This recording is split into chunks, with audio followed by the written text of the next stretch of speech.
Manufactured. Solid. That's it. Come on, Harry. Come on, Harry. That's right. Come on. That's it.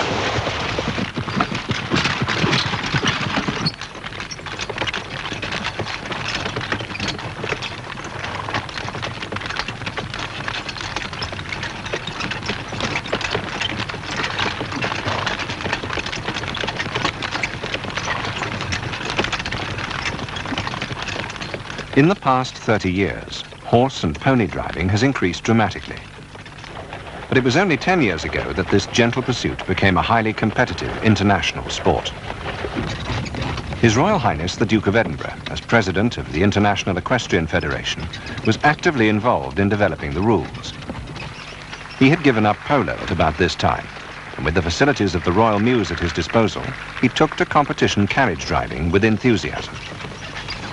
The competition takes the same form as the ridden three-day event, beginning with presentation, where the turnout is minutely scrutinized. Then dressage, a series of compulsory figures in the arena. The marathon, a rigorous cross-country time trial. Finally, obstacle driving, again in the arena.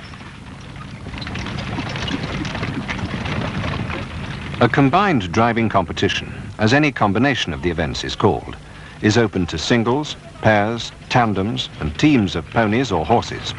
And this makes the sport accessible to all types of drivers. It isn't the case that the more horses you drive, the more difficult things become. A competent driver can often produce a better dressage test with a team than he could with a pair or a single. Many different types of horses are suitable for carriage driving.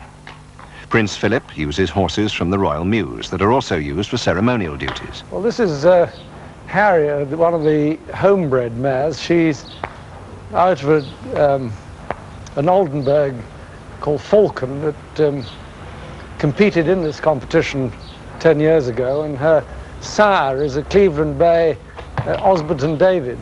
And she's come out really, from my point of view, an absolutely ideal carriage horse. She only did half the season last year. She's now rising 7, and she's got, I think, all the qualities that you need. She's got a marvelous temperament, as you can see. She's fairly short and very strong. She's got a very powerful quarters, and she goes in the wheel, works hard, and has learnt to walk sideways, and she really doesn't mind anything. And she's a very nice, friendly creature altogether. The type of harness used depends upon the event. For presentation and dressage, the English or neck collar harness is most suitable. This type of collar needs to be individually fitted to each horse, otherwise there's a serious risk of rubbing. With the collar and pad in position, the crupper is fitted beneath the tail and the breastplate connected to the collar. The girth is then adjusted. The traces are threaded through the trace carriers. These help to prevent the horses getting a leg over the trace. All the harness should be adjusted to fit each horse comfortably. The most important item in any harness is the bridle and bit. Because heads and mouths vary, each is an individual fit. The noseband, curb chain, and throat lash remain undone until they're ready to be adjusted. The forelock is cleared from under the bridle. The blinkers prevent the horses from being distracted by movements such as the whip from the side or the rear. This concentrates their vision forwards. These English-style blinkers give limited vision. A wider angle of view becomes important among trees or obstacles, and Prince Philip adapted the cup blinkers used in horse racing to increase the field of vision for the leaders in the marathon and in obstacle driving.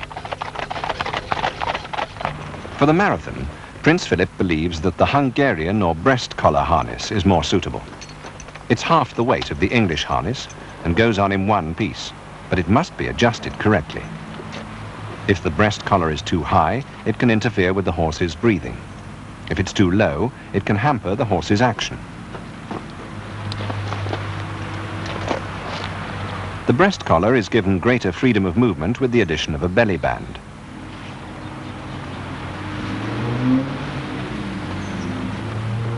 breeching strap should be capable of plenty of adjustment. As in the English harness, the traces go through the trace carriers on the breeching. The tails are bandaged up in polo pony style to prevent the wheelers from getting them over the reins.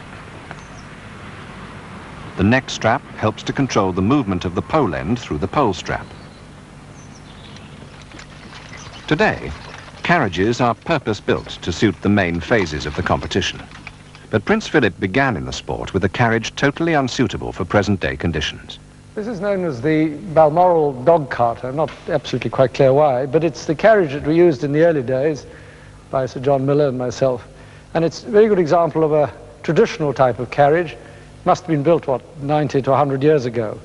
And it's wood construction, wooden wheels. It's got big hubs sticking out. It's got a big brake system on the outside which acts against the tires. It's got iron tires. Fairly soft springing, which means that if you go over difficult ground, it leaps up and down. It's got a wooden splinter bar. Most of this is wood with the reinforcing. We've since then put in a foot brake which acts on disc brakes, and also we put on shock absorbers at the back. It's got a wooden pole, and the springing of the pole is provided by the softness of the front springs. And at the front end here, it's got these wooden swingle trees, which of course all this wooden stuff is liable to break if anything really serious happens. Well, this is a modern carriage built on traditional lines. It's got a completely metal frame, and it's known generally as the Bennington Phaeton, and is built by Michael Mart. It has metal wheels, in fact they're aluminium wheels to make them lighter, rubber tires, disc brakes, and as you see, no hubs. The axles are also so arranged that you can pull the wheels out to widen them, and the purpose of that is to get the maximum width between the cones in the obstacle driving. In order to extend the axle, you unscrew the bolt and take it out of the hole, then pull the axle out until another hole appears, and then you drop the bolt through again and screw it up. And that gives you the extra width of the front of the carriage, which then gives the horses more room to get between the cones. It doesn't actually make any difference to you because the distance between the cones and the wheels is the same for everybody. The splinter bar is metal, the pole is metal, and as the carriage is much more rigid, you have to put in a spring in the pole, because otherwise to give the pole some sort of flexibility, otherwise the springs are too stiff. And you can see the effect of the pole can move up and down without affecting the springs. This is a purpose-built cross-country carriage. It's designed really with a low centre of gravity, easy to get in and out of the back for the grooms, with handrails to hold onto. And these bars, one on each side, which you can pull out, and that you can lift the back end round if you get into difficulties. Steady, Harry. Oh, whoa! Okay, jump down. Just pull it down.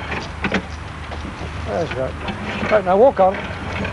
These handrails come in very handy for the grooms and up here. And then we have 3 lockers for various sorts of equipment and spares, and in here. And then I find a little drawer at the back of the box is very useful for putting in odds and ends which you need as you go along. The wheels are the same size, again light alloy wheels. The whole thing is metal framed. The carriage is as short as possible. You've got to have a little bit of room here for the wheels to pass each other. It's got disc brakes and shock absorbers in the same way. These are not really mud guards. They're really designed to getting between the wheels in the front. This unlikely little device is in fact a handbrake, because the whole system is hydraulic. You only have to press the foot brake, get the pressure into the discs, and then turn the cock and it holds it in, and you just release it by turning it off. The rest is very conventional. It's got shock absorbers. The front is a bit different here. The splinter bar on the conventional carriages have got roller bolts, upright roller bolts for the traces. As we use Hungarian harness, you need these movable swingle bars so that the breast collar doesn't rub against the horse's chest. Metal pole, and of course, as it's rather angular, we wrap this end and sometimes the other end so as to give it a bit of softness against the horse's legs. Conventional the rest of the way. And then the swingle trees are metal tubes, shortened up in both senses, compact as possible, and then just for the look of them, we covered them in black plastic. Putting the horses to the carriage, in this case with English harness, begins with leading the horses calmly to their approximate positions on the pole. The wheelers are led towards the end of the pole where the pole straps are connected while the horses' heads are held.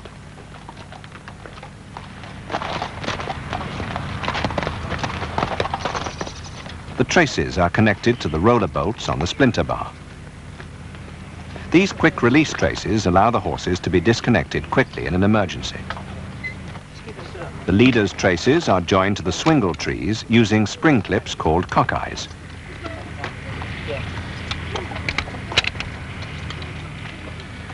The leader reins run back through the roger ring on the wheeler bridle and then through the center terret on the pad. Prince Philip stresses all-round inspection before the team moves off, a sort of pre-flight check. It's important to make sure that the horses remain calm until putting to is complete. There are two different techniques for driving four in hand. The one used mainly for dressage is the English method. In principle, there is one rein to each horse, and it goes straight through from here to the outside of each horse, to the two leaders and to the two wheelers. But of course, if you only had that, you would only affect the one horse. So in order to affect both horses, there's a connection called a connecting rein, which is buckled to the main rein and goes across to the other horse, and they cross over. And so that if I pull this rein, it turns both the leaders' heads together that way, or if I pull this rein, it turns both the leaders' heads that way. And the same thing applies to the wheelers. And in the English method of driving, you take the near leader rein over this finger, and then the off leader rein under it, the near wheeler under that, so that there's two of them between those two fingers, and the off wheeler underneath. So you have one, two together, and one underneath. And the reason for that is that these two reins together, so that you can turn all four horses to the left or all four horses to the right. Or I can pull that leaders only, so that they come round and hold the wheelers straight so that they follow each other round. And the left hand is really just the stop and go hand, because you can't do very much else with it. And this, the right hand, you steer. You can, as I say, you take a loop in the wheeler's rein, in the leader's rein, so the leaders come round, and when you want the wheelers to come round, you simply let that rein go and they'll follow round. And exactly the same thing the other way. You loop, and then you hold off the wheelers with this hand. Or you can also take an opposition beforehand by slipping the wheeler rein round your thumb, which will keep the wheelers going straight while you pull the leaders round on this rein. The only problem about this is that you have to hold the reins in one hand, and if for any reason anything happens and the rein slips, if it's wet, you unbalance the whole system. Now, in the ordinary course of events, if you're just driving down the road, you can always readjust the reins and so on. But if you're doing dressage, it is very important to make sure that you always come back to datum.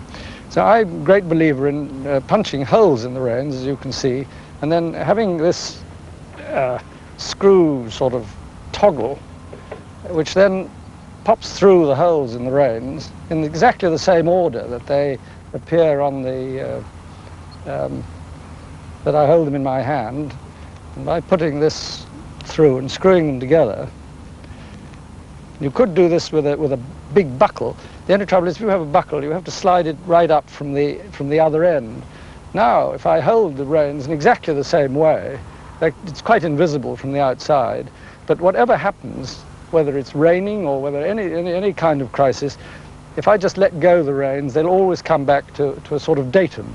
I can still do exactly the same things, take a loop, take an opposition around my thumb, or this round my thumb, or take a loop in this hand, and nothing happens. So the great thing is that if I let go, I can almost open my hand, and they still won't slide through.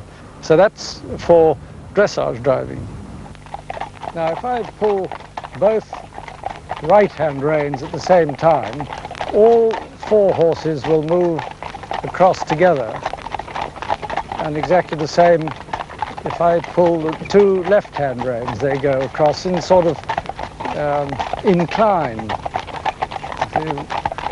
Right incline, or and left incline. And that, of course, is useful if you're trying to get out of the way of traffic or something. You want to move the whole carriage quickly across. You simply pull off both reins and they move across. You can steer to a certain extent with your left hand by steering it rather like a boat. If I put my left hand out there, all the horses go that way because it's shortening the right-hand reins. And conversely, if I put my hand out that way, it shortens these reins, and so they go that way. So you can do it to a certain extent by steering. Now, in the ordinary course of events, you can leave the leader reins fairly slack, and they can do a certain amount of work. But before you come to a corner, it's very important to get the leaders out of draft so that they don't pull the end of the pole round. So you take a loop with your left thumb and then bring the leaders round, holding the wheelers off, and then slip all the reins and straighten them out again. Now, before going round the next corner, take some slack up on the leader reins. That's right. Walk along so that they're out of draft. I take a loop in the leader reins. Come on, Harry, and hold off the wheelers with the right hand, and we should get round the corner without going onto the grass. As soon as we're round the corner, slip the leader reins and straighten them out. The English method of driving is very good for dressage or for driving down the road, for coaching and any other purpose, because it's the most relaxing. For driving the cones or the hazards in the marathon, I've discovered that it's really much more satisfactory to have a sort of modified Hungarian system, which is to divide the reins and to hold these 2 reins in one hand and these 2 in the other. But again, to prevent them from slipping, what I do is I have 2 of these little buckles, and I put one into the pair of near reins, like that, and screw it up. And then one into the pair of off reins. And the number of holes is merely so that you can adjust them depending on the horses that you're using. In this case, the leaders are fairly strong, so I've brought them as close to me as possible on the thing. Now I've got 2 pairs of reins buckled together, and I hold the buckle in my hand like that, so that I can steer two-handed. If I pull these 2 reins, all 4 horses go that way, these 2 reins go that way. I can modify it by twisting my hand so I get more tension on the leader rein by turning my hand over, and I can hold the wheeler off by turning the wrist the other way. And this will suffice for most corners, or just to give a horse an indication which way to go. In order to take a sharper turn, you take more or less of a loop in order to pull the leaders round, and then you can still hold on to the wheelers.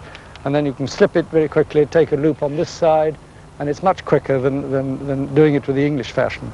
And if you're going down a steep hill and you want to, because this way you can't slide your hands up and down the reins, and if you're trying to hold back, you tend to get the reins right up around your ears. You can put a loop of the wheeler reins around your hands like that, and so that you can control them going downhill. That's it. Now around this way. Steady. That's it. This is a bit tight. And when you get to the outside, go on. That's it. Now we'll go a bit faster down the outside here. Steady, girl. That's right. Steady. Brownie. Brownie. That's right. Success in competition depends upon total commitment and regular training. Prince Philip has developed his training program over 10 years. And I don't want to claim any proprietorial rights for any of the ideas. Some of the things are perhaps original, but most of it is a reflection of what a great number of drivers have discussed and come to believe. I'd also like to say that, of course, it's very obviously in any of these things, it's a very personal thing, the way in which you prepare for this sort of competition. So I'm not suggesting in any way this is the only way it should be done. This happens to be the way that we do it. The main object of the training program for the horses is to get them working together well as a team. The leaders and wheelers have to learn their part of the operation. The leaders must learn to come out of draft in corners and going downhill. They must judge by the tension on their traces where they are in relation to the wheelers. The wheelers have to learn not to turn as soon as they see the leaders turning, and only to come round in response to the rein. On a sharp turn, this can often involve sidestepping. During training, the horses are tried in different positions in the team to prevent them getting stale from always working with the same partner. To achieve total control, the driver has only 3 aids at his disposal. You're riding a horse, of course, you've got your legs as well as your hands to control the horse, but in driving, you've only got your hands, and the only other aid, apart from your voice, is the whip. Well, to get the horses to come over to one side, you use the whip on the outside. Come over. That's right. Easy. We'll go. And the same the other way. I got it steady now. Come over. That's right. That's it. Come along. That's right. Whoa. Second file turn right, we'll turn left. Prince Philip's head coachman, David Saunders, believes that carriage horses can learn a great deal from being ridden. In this position, it's much easier to teach a horse to walk properly, and the difference between a collected, a working, and an extended trot. Riding also improves the horse's head carriage and suppleness, and they get used to working in close proximity in quiet harmony. Keep coming towards us, keep coming towards us. That's it, turn up. And get in line. Right now, trot out, push them on, trot out, trot out. Easy. Whoa. Stand still. Good girl. Pat your horses. There's a good girl. Many of the lessons that the horses must learn before being driven 4 in hand can be more easily taught in pairs. That's right. To prepare the horses for competition, they must also be trained for fitness and speed during regular cross-country sessions. Right. Shut up. Piper.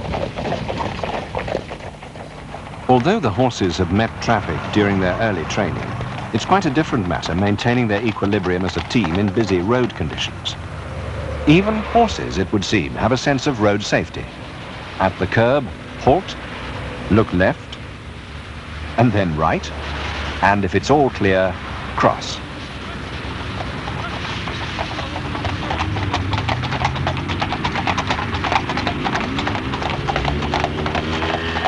Even quite harmless-looking pieces of farm machinery can take away a horse's attention in competition if they haven't been regularly exposed to them during training. Sensible thing with driving into water is to drive in fairly slowly. Then the leaders, you've got some called control over them. Then you, go on then, shut up. Then you can go faster. You can go as fast as you like going out. Go on, Harry. Shut up. Shut up. That's right. Go on. You know where to go, don't you? Uphill manoeuvres are an essential part of training. Come on, Harry. That's it. Good girl. That's right. Come on. Come on then. Downhill, the wheelers must learn to hold the carriage back. And a touch of braking. Round you go. That's it. Good boy, Piper. Steady, Piper. That's right. Easy does it. This way. That's right. All these.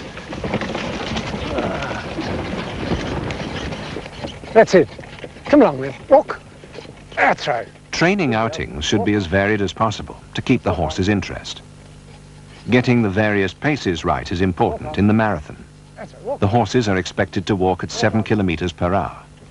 Right now. Trot. Come on. Trot on. That's it. Steady. That's right. They must be capable of achieving a synchronized change of pace to a working trot of 15 to 16 kilometers per hour. Gently does it. That's it. During another part of the marathon, the horses will need to reach a fast trot of up to 20 kilometers per hour. Right now. Trot on. Trot. That's it. We got Harry. Trot on, Harry. No, trot. That's right. Cross-country training is designed to make all the conditions that the horses will meet in competition familiar to them. This situation gives the opportunity for a sharp fold-back in water.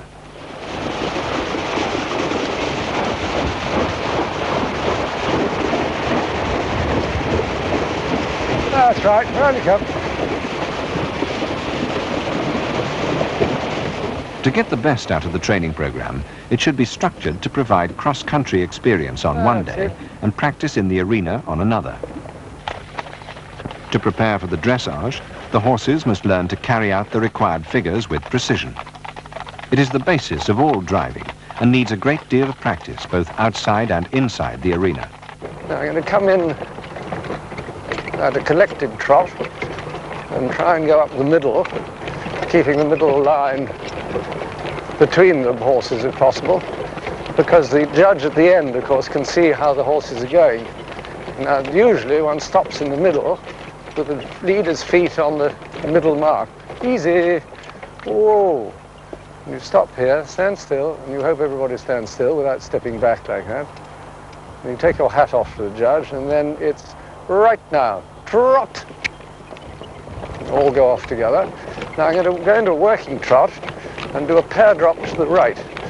That's it, trot along. Now in order to keep the wheelers into the boards, I slip the near wheeler rein over my thumb, which gives a little bit of opposition, so as to keep them nice and close to the boards. And having turned the corner here, that's it. Now you've got to hold them to the side. Now go to the middle and do a pair drop. And again, this is going to be a 20-meter circle. I slip the rein over my thumb, pull the leaders round in such a way that the carriage and the whole lot goes over the middle mark at X and back to the outside marker, and try and keep the horses going straight.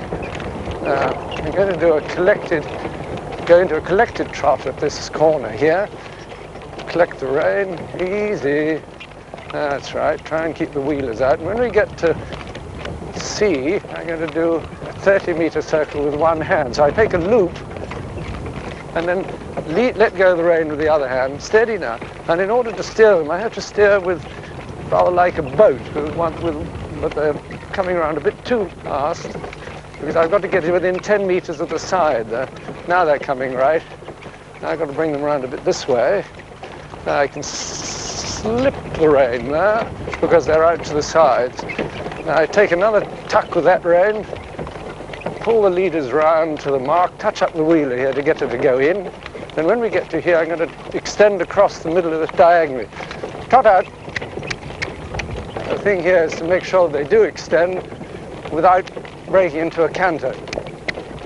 That's it. Trot. Come on, Harry. Trot up. That's it. Come on, Harry. Now I'm going to do a collected trot, a figure of 8, trying to keep out as far out to the corners as possible without actually running into them. Up the middle, round.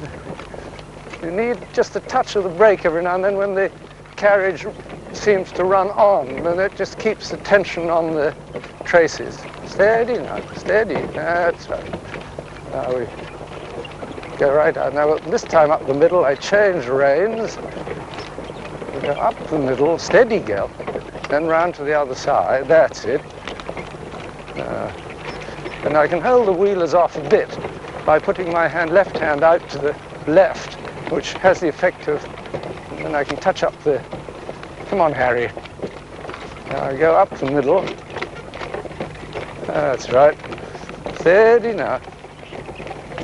Try and straighten them out. That was a little bit crooked.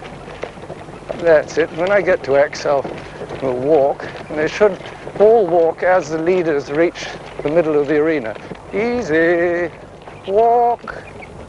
And they should all be walking as they get to the mark. You know, the problem is to keep them going straight and in front of each other, because again, the judge at the end of the arena can see what's going on.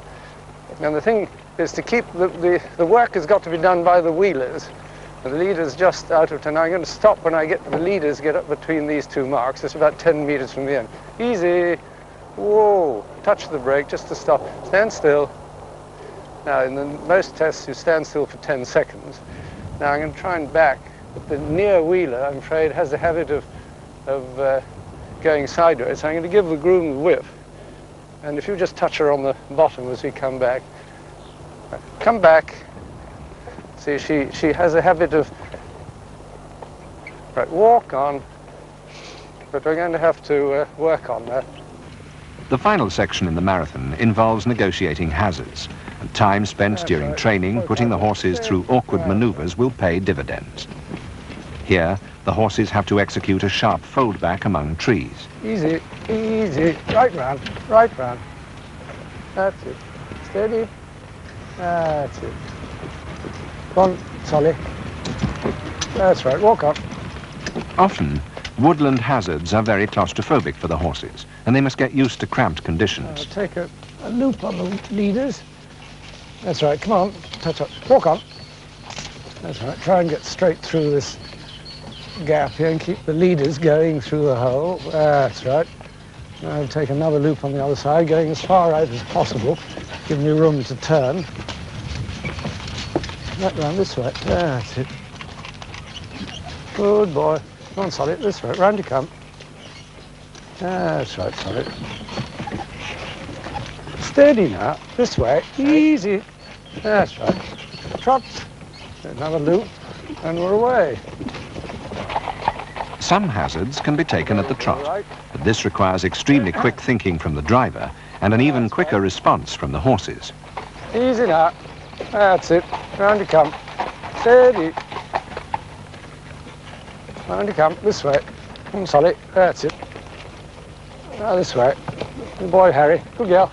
Come on, Harry.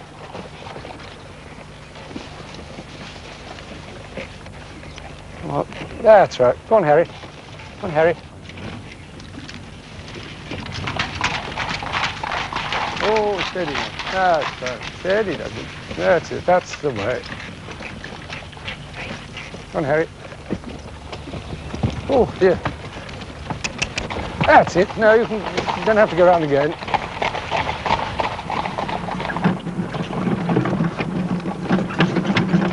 No course designer would ever plan a hazard that takes 4.5 minutes to negotiate. This demanding test in Windsor Park was nicknamed Suicide Alley by well-known driver George Bowman. It was designed to sharpen up the reactions of horse and driver before a competition. Boys, that's right. Round you go.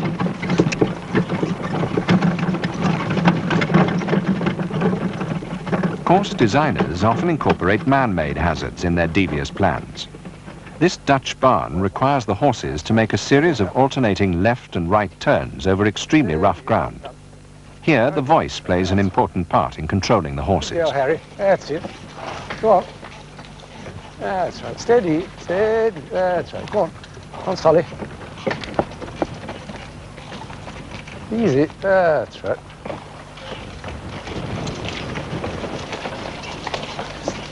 Round you come, this way. That's right. Mind the bump. Good girl, Harry. That's it. Steady now. Steady, Piper. Good boy. Round you come. Come on, Piper. Right round. That's right. Right now. Trot.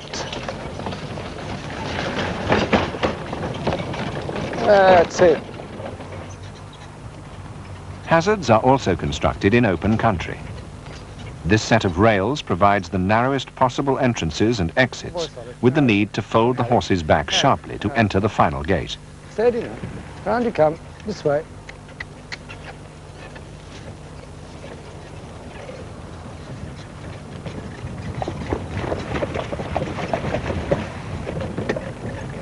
Over this way a bit. That's it. The final event in the competition is obstacle driving, and it's important to get the horses to pass between the cones accurately. The front wheels of the best carriage have been extended. The difference between the track width of the carriage and the width between the cones is 40 centimeters. Hold the wheelers off. Round you come. That's it. Hold the wheelers off with the other hand. And go on straight now. That's it. This 5-metre box gives the horses a restricted space to execute a complete U-turn. Steady now. Right, round you come. That's right. Steady, girl. That's it. Good girl. There is also a 90-degree turn. Going into this, you want to get right over to the outside edge, and as you get into it, take a loop for the leaders, hold the wheelers off, and let the leaders go right in, a touch of brake, and then they'll go through. And the slalom. You can do this entirely by twisting your wrists. So you pull them over this way, and then steer the leaders around like that. But of course, with an inexperienced team, you'd have to take a loop each time.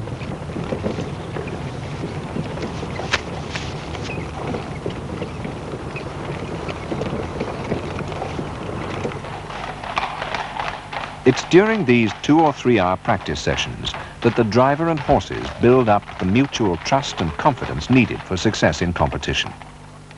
Go on, partner. What?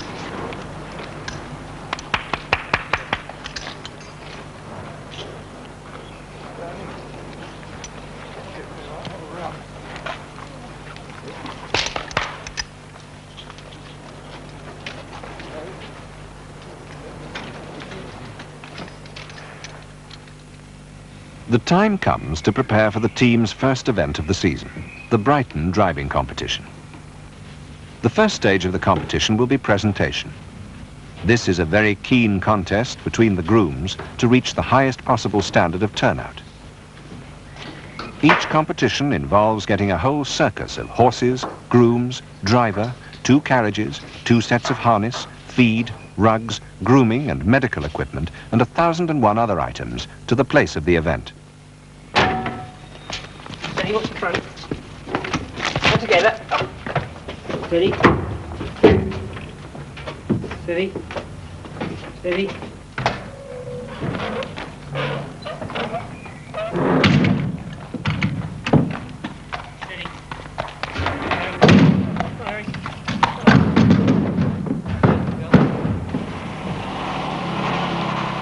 Brighton is a small weekend driving event with presentation and dressage on the first day and the marathon and obstacle driving on the second.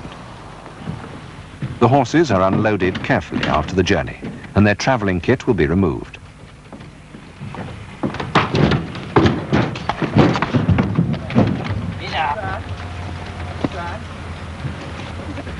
The grooms then prepare the horses for presentation. This part of the competition has made owners and coachmen go back to the classic books on driving to find out exactly how things should be done, from the details of the harness, the livery of the grooms, to the art of making the most of the horses.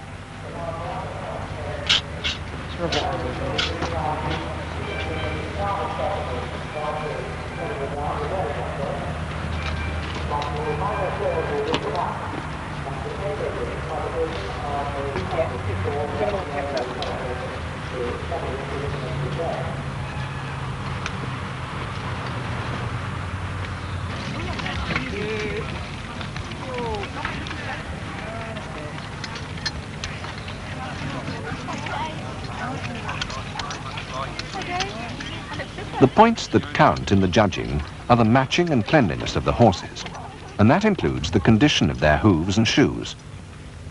They must have properly pulled manes and tails. The length of the traces, the height of the pole, and the attachment of the swingle trees and leader traces all come under the judge's scrutiny. Particular attention is paid to the fit of the harness and the bridles and bits. The dressage is as much a test of driving skill and accuracy as it is of the performance of the horses. While accuracy is very important, the judges are also looking for a lively and sparkling performance by the horses and a polished driving style. Precision in the figures depends largely on the driver's control of the wheelers. The horses must do the paces required. The working trot has to be noticeably slower than the extended trot. The collected trot must also be seen to be slow.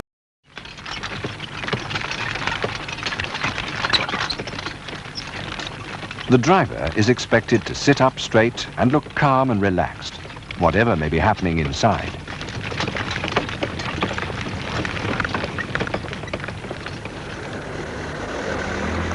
The secret of success in the marathon is a thorough reconnaissance beforehand. This phase of the competition carries more penalty points than any other, and mistakes can be very costly. It's also a time trial, and therefore it's essential to calculate at what time certain locations should be reached to achieve the correct average speed. The hazards need special study. Although each part of a hazard usually has to be driven through in the correct order, each driver must work out his own method of approach. White markers are passed on the left, red markers on the right. It's important to bear in mind that while there appears to be plenty of room in a hazard while on foot, the place becomes very crowded with 4 horses and a carriage in it. The only thing is if you came straight up here, you kept close to this side, you could probably drive round here more easily. Yeah. Yes, you're probably right. Rather than having to do a double loop. If you kept close over that side and close up to that thing, you'd be able to straighten out practically by here. And you get a better run at it instead of having to turn into it. So we do left turn in, right circle. And a right turn. They're keeping well over to that side. And then left-handed. The problem with this one is that you can't really see it. No. When you come out. We'll come out quite But far. I mean, it's a fairly easy turn, isn't it?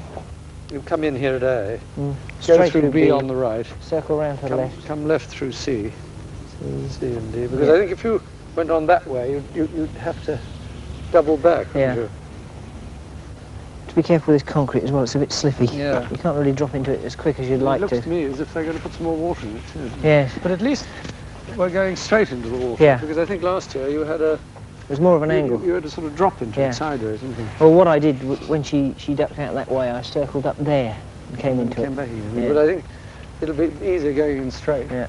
In fact, as well, it's all... And then you get right out onto the outside edge, do you see? Yeah. And then you can pull them around here. And keep that loop on all the time. Yeah. And you use your brake as well to stop it. You may have to haul them around. Yeah. You won't be able to hit that, I think, No. whatever you do. And then right hand is straight out the country there. And then out there. Yeah. I think that, you see, what I don't want to do is to get hung up on this thing as you come in. 4, 5, 6, 7, 8, 9, away. In the marathon, the smaller classes go first. The course is the same for everybody.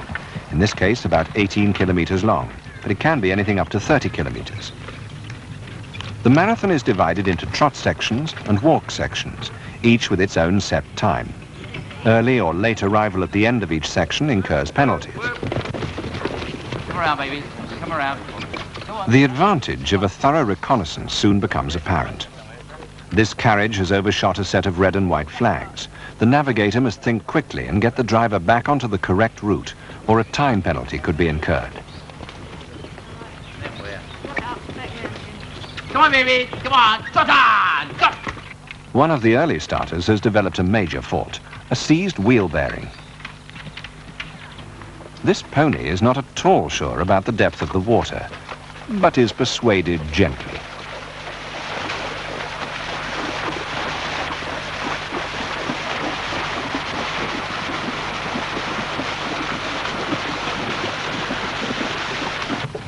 The problem of the seized wheel bearing has been overcome.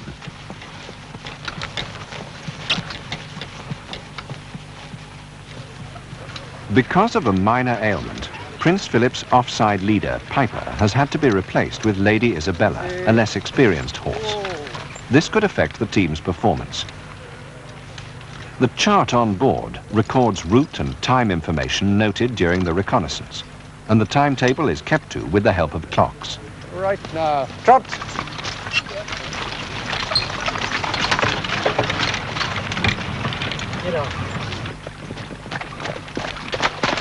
The water hazard claims its first victim. This pair has entered the water too fast and can't wait to get out again. A referee accompanies the competitor to make sure that he keeps to the rules. These horses are having trouble pulling as a pair and hit the entrance gate into a hazard. Water can have a strange effect on horses. This experienced team refuses to cooperate.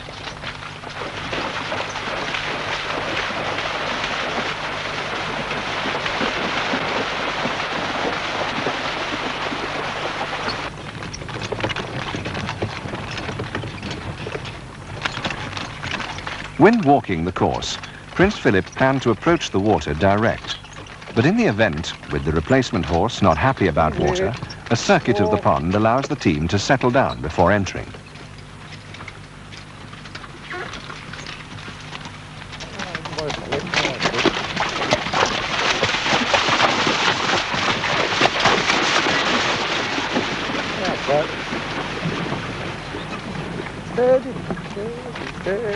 Come over, Solly. That's it. And Harry.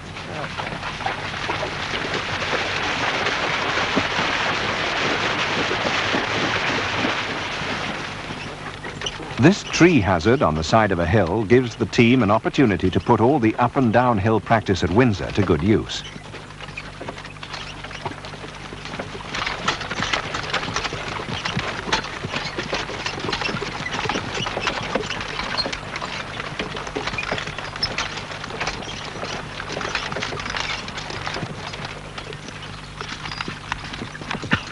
On the way into the final hazard, it is again necessary to amend the plan and make a loop to give the correct angle of entry. As the hazard is on a slope, the foot brake is used to give extra control.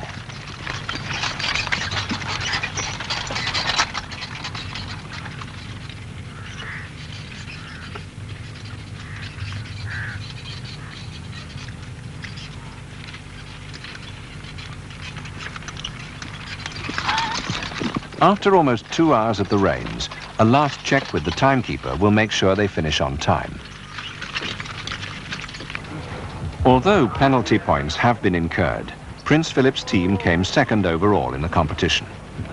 The first marathon of the season has been a very useful exercise. It has got the team back into the way of competing and has given Lady Isabella invaluable experience. Isabella?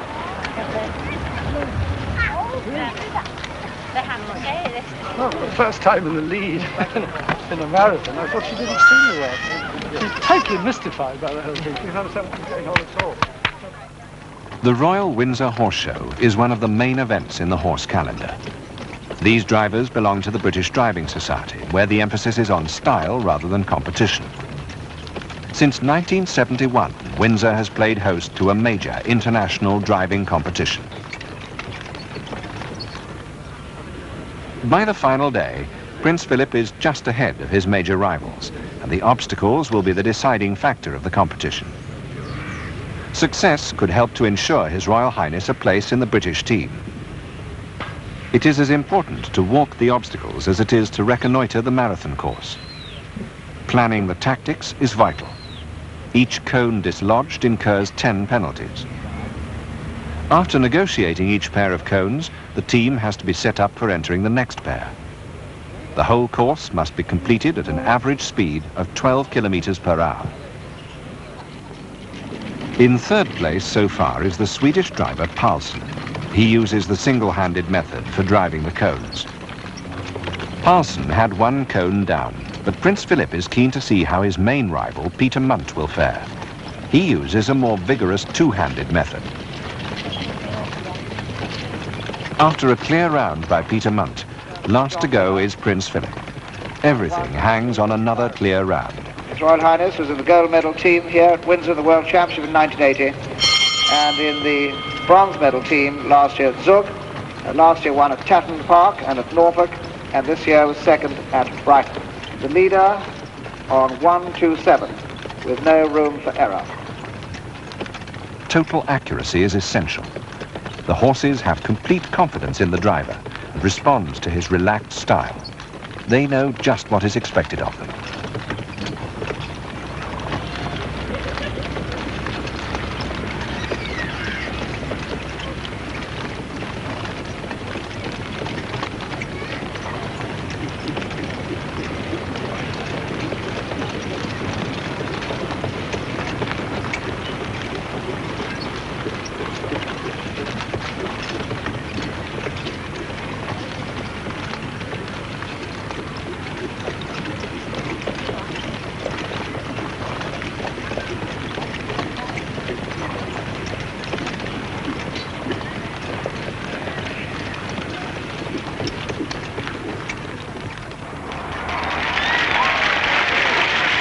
Yes, that's it, all the way.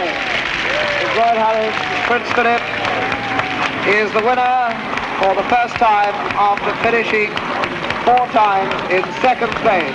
Congratulations, sir.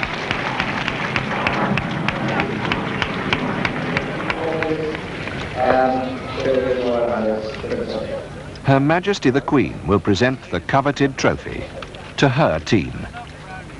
Winners of the Royal Windsor Horse Show International Driving Competition.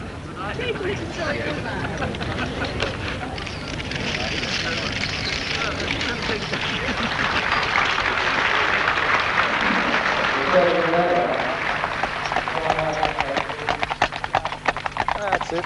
Round you come. Steady. Come solid. That's it. Now this way. Good boy, Harry. Good girl. Steady now. This way.